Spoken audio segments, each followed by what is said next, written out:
Hi everyone, welcome. As you can see, I'm actually wearing two gloves today. Usually I only wear a blue glove on my left hand, but I grabbed one of these El Cheapo gloves for my right hand. It's very likely that it won't survive for a second use, the way these somewhat tougher, higher quality blue gloves are capable of. And the reason I wanted to have two hands available for today's check-in was because of a plan that I had for manipulating some of the bedding that makes up this system here. This system, by the way, is where we have the mixed red worm population. And by mixed red worms, I'm referring to a population of worms that's thought to have three types of composting worms occupying it. Red wigglers, European night crawlers, and Indian blue worms are what are thought to occupy this system here. And the one really unusual thing about this system, for those of you that have been following along, you know that I built this system on day one out of twine. I had a whole bunch of this fairly thick twine around, and I've been holding on to it for some time, wanting to do kind of an interesting experiment to see how the worms take to using this stuff as their bedding. But I did worry that this stuff would be inadequate in terms of providing them with a food supply that the bedding usually covers, which is the kind of more carbon-rich food substance that complements the kitchen scraps type feedings that worms usually get. So I have been coming in here pretty regularly with complementary bedding to include with the feedings. So like even when the bin was first built with twine, I included a lot of egg carton type cardboard when I built the system. And then I would come in here with whatever type of prepared bedding I might have had or other things. You could even see some remnants of the leafy material that we used as a top covering here a couple check-ins ago. And that was actually the last time, 24 days ago, 2 check-ins ago, that we actually applied bedding, because at that point 24 days ago was when I decided to sort of transform this system from everyday composting to a phase that I refer to as foraging, where I continue to feed the worms but I withhold the application of bedding in the hopes that they'll work down the residual bedding that might still be floating around within the system, in the hopes that we're going to have some really nice fine castings. But I guess the nice thing about having all this twine in here is that it's a really slow going kind of a bedding material that will it'll just last. It'll last quite a long time before it all gets consumed, and I think that's mainly because of the fact that it's sort of wrapped up on itself.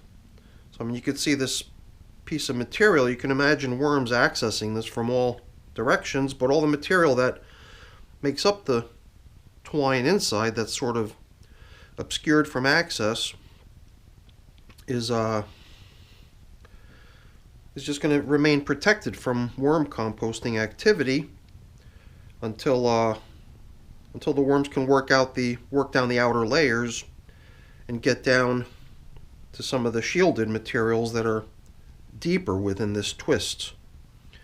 So that's the reason I wanted to come in here with 2 gloves, was because I intend to keep to the plan of fed foraging and not adding new bedding, but it does seem to me like we've got quite a large cache of available bedding type materials in this twisted up rope that we can utilize. And that's the reason the 2 gloves are here, is because I wanted to use both hands to try unwinding some of this twine so that it can just become more readily available bedding type material for the worms. Not to mention the fact that it'll also aid in the breakdown of the material.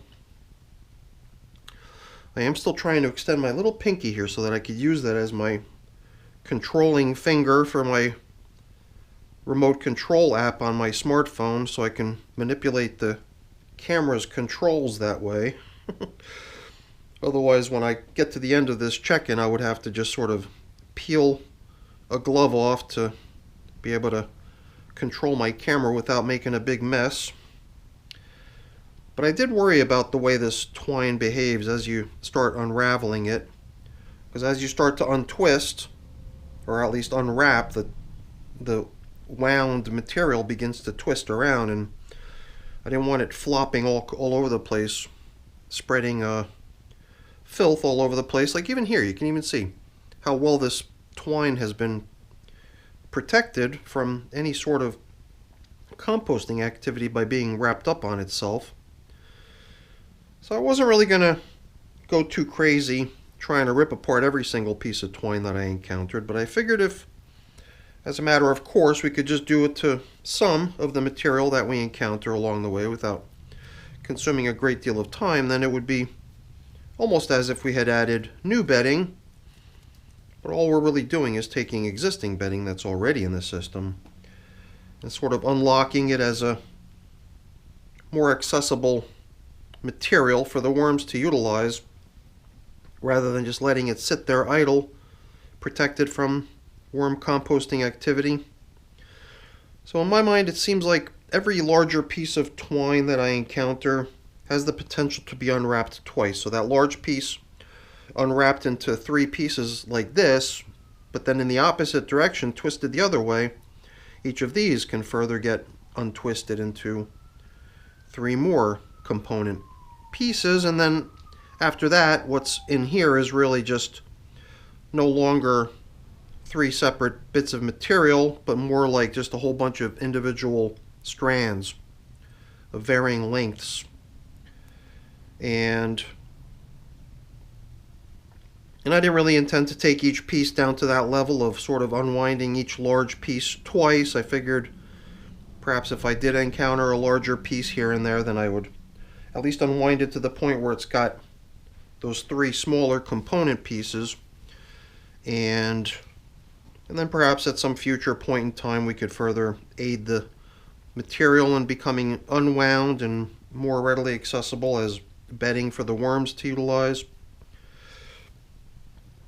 And I think the other thing I was interested in doing was further altering the feeding pattern that we've been doing, because for some time we wanted to encourage worm activity all around the system versus always driving them to a centralized feeding zone down the middle. So we began scattering their foods in a way. At first we were just punching holes down through the material, since digging trenches in this stuff was a bit difficult to accomplish.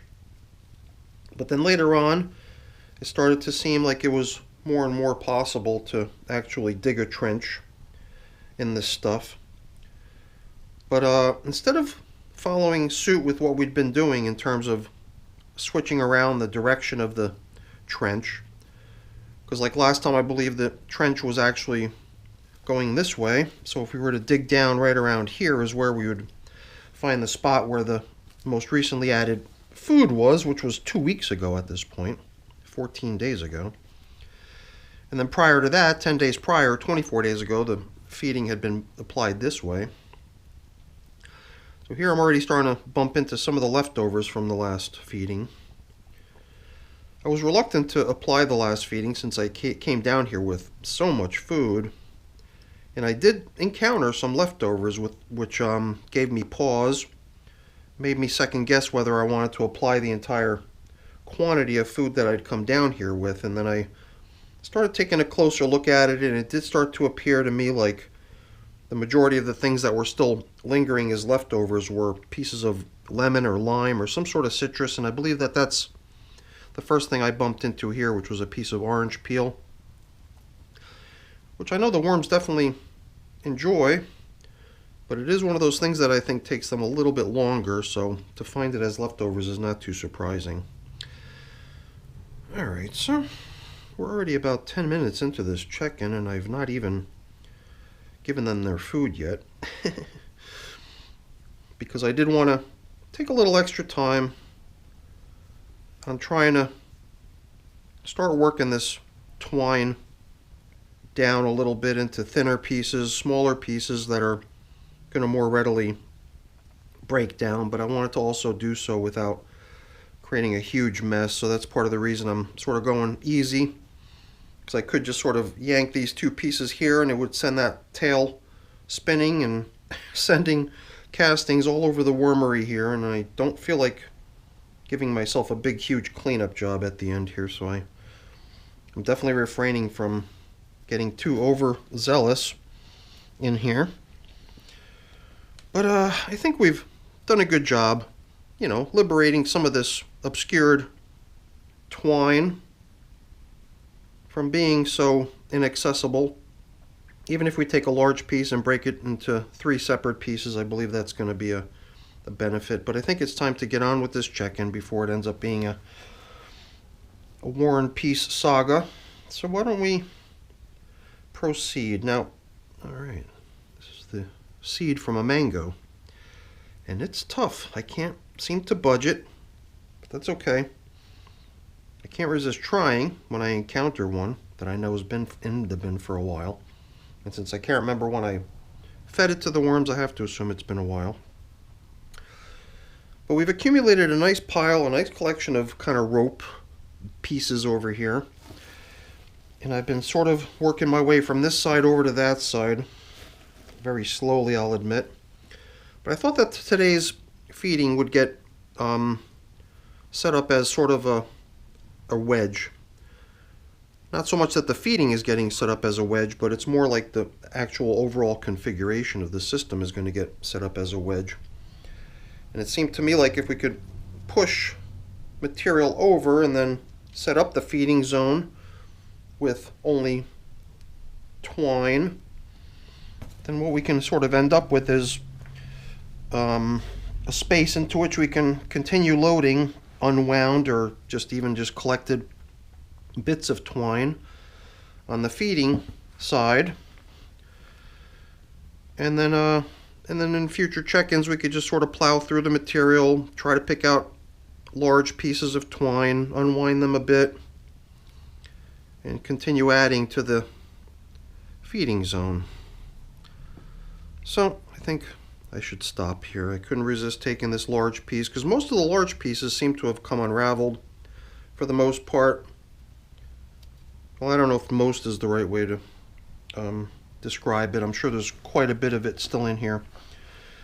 But I am teetering on being at capacity in this system, so I do need to be careful. I don't want to be nudging material over the edge and making a huge mess. So I think we've created a big enough space over here into which we can bring over some twine that we've collected here, along with some pumpkin stems and that seed from a mango. And it seemed to me like if we continue doing this during our check-ins going forward, perhaps not taking as much time as we did here today, then we can end up with a nice big pile of perhaps only broken down material over on this end, castings and maybe just little bits of litter from leaves and things like that. And then the worms can really get the stuff on this edge broken down nice so that we can start driving this system towards completion and harvest. So it did help to have both hands, I believe. And I could see all kinds of castings material all over the place. So I think it's time to drive this check-in home. So here's a pretty generous feeding, similar to what they got last time, a pretty abundant amount of frozen foods. Part of the reason I waited 14 days between the last check-in and now, because it did seem like between the leftovers that we found last time as well as the newly added foods, it seemed like it would be a good idea to just let some of the stuff that was still showing up in here as leftovers, give that stuff an actual chance to get broken down before we continue cramming more food down their throats. And I believe that not adding bedding going forward is going to be beneficial, if for no other reason than perhaps just because it's going to not continue gobbling up available space for me to work in, because it feels to me like I'm almost out of space over here. And something I failed to do was to try to preserve our feeding zone indicator from last time, because it did seem like it might be holding up well enough to be used perhaps one last time before we swap it out for a replacement. So there we go. There's our feeding zone indicator to show us where we last fed. And it does seem like it might not even be there when we return to guide us back to where we last fed. But it shouldn't be too difficult to figure it out if we really feel that we're having a hard time locating the feeding zone. So right there, I found another coffee filter. I think it was a coffee filter, which I think will work good as a feeding zone indicator too. So I have made a little bit of a mess over here, I must admit. So I'll have a little bit of cleanup to do around here once the camera stops rolling, and it doesn't also seem like I don't have a finger with which to manipulate the camera, unless I use the knuckle of my pinky finger. That might work.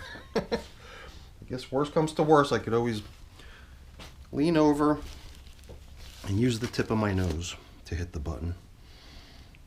But I'm not going to keep you around for that. That's going to be a cliffhanger. If you're really curious, ask me in the comments, and perhaps I'll reveal how I figured out how to turn off the camera at the end. But that's it for the video, everyone. Hopefully you enjoyed it. If you did, as always, please don't forget to leave me a quick thumbs up before you go. That's always really appreciated. And if you haven't done so already, please also consider subscribing to the channel. That's very much appreciated as well. All right, everyone. Have a great day. Thanks for watching. Bye now.